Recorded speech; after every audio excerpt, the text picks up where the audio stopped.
Hey guys, I decided since I'm off tonight, we're gonna hit a snowstorm, and I don't feel like going out or trying to do anything. I'm going to work on cleaning my Spice GameCube controller. I have it right here. It's a little dirty, and I took it apart to clean it before, and the one screw's loose, so we're gonna try to put it back into place properly. I also got not the best news today.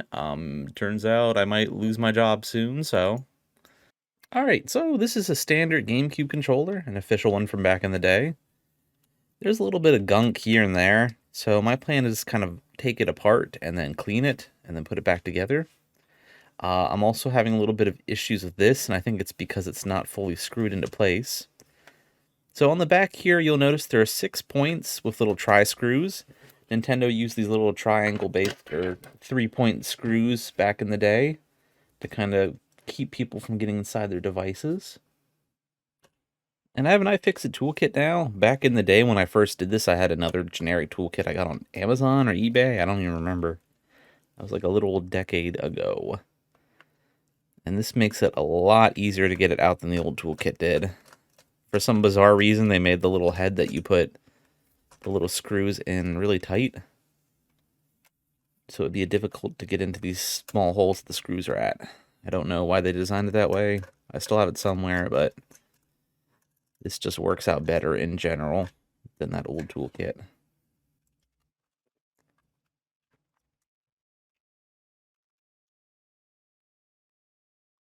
Alright, just pop off either side of the glass.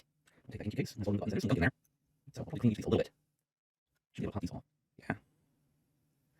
Here's the little rubber pads. These kind of act like a contact between this and the actual like pressure points on the PCB board. Start button. I should be able to pop this out. Cool.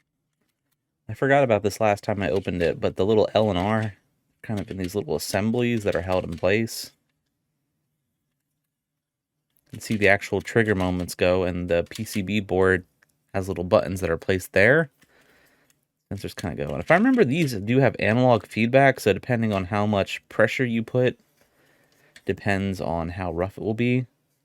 It's one of the things I miss about old game systems is they used to do that. Oh, look, it has the indigo purple plastic on the inside to hold the PCB board to the motor and other parts of it.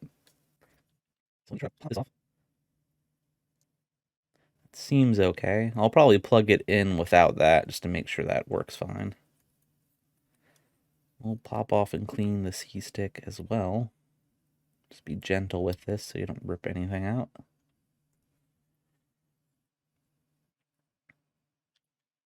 So pretty much in all the crevices that I've seen usually get gunk and grime there. I'm going to clean that out. Should be able to pop this out. Yeah. There's the little Z trigger.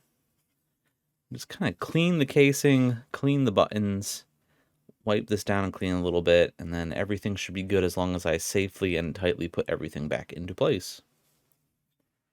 Okay, so I did clean this stuff a little bit. I didn't clean it too good, but it's definitely better than it was before. Also, I was out doing some stuff, so I might have a little bit of a cold at this point. Right now it's snowing, but my next plan is to kind of just put this back together and then make sure that it works and I'm not having that weird... It's not really quite a drift issue. What I was having was issues with the C-stick, not the C-stick, the analog stick not properly functioning. Let me see if I can better frame this. So we're going to take the main board, kind of just tuck the power cable, or like the actual cable, down into the assembly itself. I keep on doing this wrong. It looks like I'm putting it the wrong way. Yeah, there's like a plastic divide to kind of put it in the right spot. A little start button part. This one, it might be better if I just put some of this into play. Yeah, the start button is just a start button. It should be good regardless of what direction I put it in. And the little rubber part kind of holds it in place. The A button has to go in a certain way, and I got a little bit of piece of that little cotton swab thing that I used. Luckily, all the buttons are designed to pretty much go in one way, so you can't get them wrong.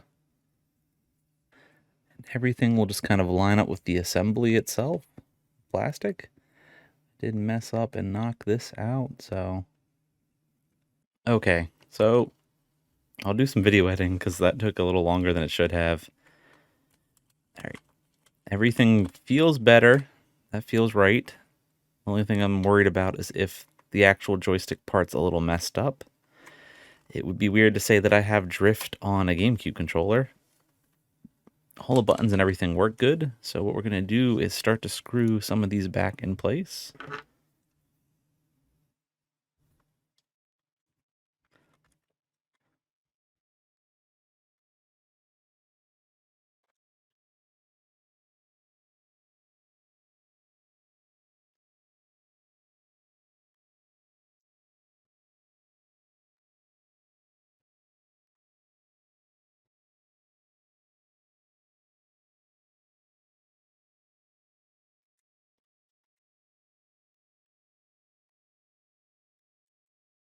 Sweet. So that screw is back in place how it should be, unlike when I first took this apart to kind of clean it up a little bit. Everything feels pretty much normal. I'm still worried that somehow this will still have some kind of drift or whatever. So what I'm going to do, I'm going to plug in my GameCube. And then we'll play some Animal Crossing just to see how it goes.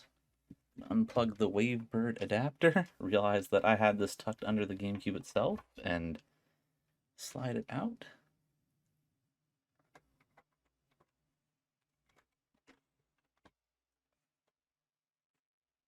Okay, so small disclaimer, I don't know why I can't figure out how in OBS to pretty much get the audio going from this capture card. It lets me configure the video and stuff, but it's not letting me configure quite the audio input. So we're going to have to just play with no audio for a second or two. All right, so before it was giving me issues where whenever I pushed, it would always go up. And it doesn't look like it's doing that anymore. Things look like they're working out just fine. I'm going to call this project a success. I'll probably clean it off a little bit more, but the fact there's no longer all that grime on any of the buttons and pretty much all the grime's out of the little crevices between the two parts of the plastic assembly, and the switch, or the movement's working fine. It's no longer giving me issues going back or forward or up or down. I'll try all the directions. So there you have it, guys. Another little video, little project I want to work on. Use my iFixit toolkit that I got. And I'd say this is a success. If anybody wants to know, this is part of the Pro Toolkit. It comes with other tools, but I did not need them for this. I just need to kind of open it up and wipe it down. So until next time, I hope you all stay safe, and I'll see you again soon. Take care.